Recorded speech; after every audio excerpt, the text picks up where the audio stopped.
নমস্কার, আমি সঞ্জয়। আর আপনাদের সকলকে আলাপ মিউজিক একাডেমি বিডির পক্ষ থেকে জানাই আন্তরিক শুভেচ্ছা এবং অভিনন্দন। আলো ছায়ার এই পৃথিবীতে সুরের স্পর্শে নতুন জীবন খোঁজার এক আন্তরিক প্রচেষ্টা নিয়ে আজ থেকে আমাদের পথ চলা শুরু। সুর, তাল, লয়, এই তিনটি জাদুকরী উপাদান নিয়েই তো সঙ্গীত। আর আমরা বিশ্বাস করি যে আপনাদের প্রত্যেকের হৃদয়ে লুকিয়ে আছে সুরের গভীর অদম্য স্পন্দন। আমাদের প্ল্যাটফর্ম আলাপ মিউজিক একাডেমি বিডি শুধু একটি শিক্ষালয় নয়, এটি একটি আপনাদের সাথে সুরের গভীর কথোপকথন। এখানে থাকছে সঙ্গীতের মৌলিক শিক্ষা, শাস্ত্রীয় সঙ্গীতের আলোচনা, বিভিন্ন বাদ্যযন্ত্রের পরিচিতি, বাংলাদেশ সহ বিশ্ব সঙ্গীতের ঐতিহ্য এবং ইতিহাস। আজ প্রথম দিন, প্রথম এপিসোড। আপনাদের সাথে নতুন করে জানবো সঙ্গীত কি এবং সঙ্গীত কেন এত আমাদের জীবনে প্রয়োজন। তাহলে আর দেরি না করে চলুন শুরু করি আজকের এপিসোড। সাথেই থাকুন, ফিরছি ইন্ট্রোর পর।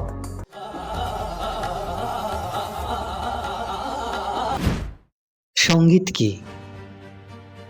সঙ্গীত হলো এক ধরনের শ্রবণযোগ্য কলা, যা সুসংবদ্ধ শব্দ, স্বর ও নৈশব্দের সমন্বয়ে মানবচিত্তে বিনোদন, আনন্দ ও অনুভূতির সৃষ্টি করতে সক্ষম। এর প্রধান উপাদান হলো সুর ও তাল। সঙ্গীত মানুষের কণ্ঠ নিঃসৃত ধ্বনি, বাদ্যযন্ত্রের শব্দ অথবা উভয়ের সংমিশ্রণেও তৈরি হতে পারে। শাস্ত্রকারদের মতে গান, বাজনা এবং নৃত্য এই তিনের সমন্বিত রূপকেই সঙ্গীত বলা হয়। তবে সাধারণভাবে কেবল গান বা বাদ্যকেও সঙ্গীত হিসেবে গণ্য করা হয়। সঙ্গীতকে শিল্পের একটি শক্তিশালী মাধ্যম হিসেবে বিবেচনা করা হয়, যা ভাষা, সংস্কৃতি বা ভৌগোলিক সীমারেখার ঊর্ধ্বেও মানুষের হৃদয়ে সরাসরি প্রবেশ করে। সঙ্গীতের এত গুরুত্ব কেন? সমাজে এর প্রভাব কিভাবে বিস্তার করেছে? তো চলুন জেনে নিই। মানব জীবনে সঙ্গীতের প্রয়োজন বহুবিধ এবং গভীরভাবে। প্রথমত, অনুভূতি প্রকাশ। মানুষের আনন্দ, দুঃখ, ভালোবাসা, রাগ, এমনকি গভীরতম আধ্যাত্মিক ভাবও সঙ্গীতে প্রকাশ করে তোলে। বিনোদন ও মানসিক শান্তির জন্য সঙ্গীত। দৈনিক জীবনের ক্লান্তি এবং একঘেয়েমি কাটাতে সঙ্গীতের এক অন্যতম উৎস। এটি মনকে হালকা ও সতেজ করে তোলে। সাংস্কৃতিক ও ঐতিহ্যগত গুরুত্ব। বিশ্বের প্রতিটি সমাজেই সঙ্গীত তাদের সংস্কৃতি ও ঐতিহ্যের অবিচ্ছেদ্য অংশ হিসেবে গুরুত্বপূর্ণ ভূমিকা পালন করে।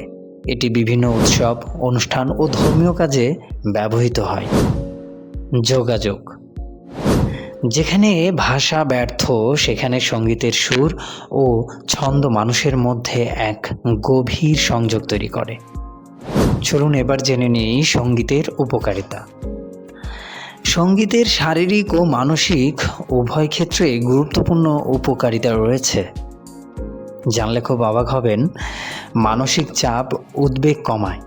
গবেষণায় দেখা গেছে গান শুনলে বা গাইলে মানসিক চাপ সৃষ্টিকারী হরমোন কর্টিসল এর নিঃসরণ কমে, ফলে অবসাদ ও দুশ্চিন্তা নিয়ন্ত্রণে থাকে। সঙ্গীত মন ভালো রাখে।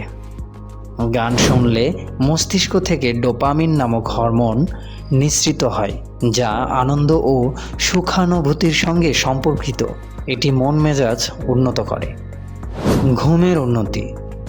অনিদ্রা বা ঘুমের সমস্যা দূর করতে ঘুমানোর আগে মৃদু বা ধীর গতির গান শোনা খুবই উপকারী হতে পারে।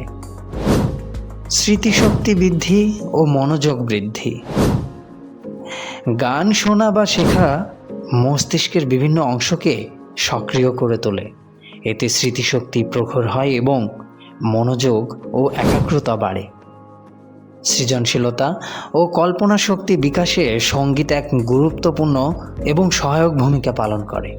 এইভাবেই প্রাচীনকাল থেকে সঙ্গীত তার সমৃদ্ধি, তার ঐতিহ্য, সমাজ এবং স্বাস্থ্যতে তার উপকারিতা ধরে রেখেছে এবং তার গুরুত্বপূর্ণ ভূমিকা পালন করে যাচ্ছে। সুরের এই সফরটা কেমন লাগলো আপনাদের? আশা করি সঙ্গীতের আসল অর্থ এবং আমাদের জীবনে সঙ্গীতের গুরুত্ব কিছুটা হলেও স্পষ্ট করতে পেরেছি। মনে রাখবেন, সঙ্গীত কঠিন কোনো বস্তু নয়, এটি একটি অনুভব করার মাধ্যম। আগামী পর্বে আমরা আলোচনা করব ভারতীয় শাস্ত্রীয় সঙ্গীত এবং শ্রুতির ভূমিকা। আর আপনারা সঙ্গীতের এই মহাসাগরের অতল গহীনে ডুব দেওয়ার জন্য প্রস্তুত থাকুন।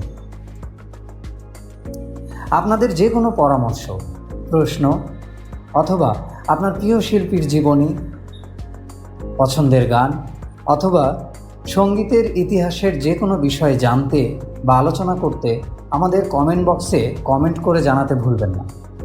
চ্যানেলটি সাবস্ক্রাইব করে নোটিফিকেশন বেল অন করে দিন, যাতে সুরের নতুন কোনো এপিসোড আপনার মিস না হয়ে যায়। দেখা হবে পরবর্তী এপিসোডে সুরের ভেলায় চড়ে।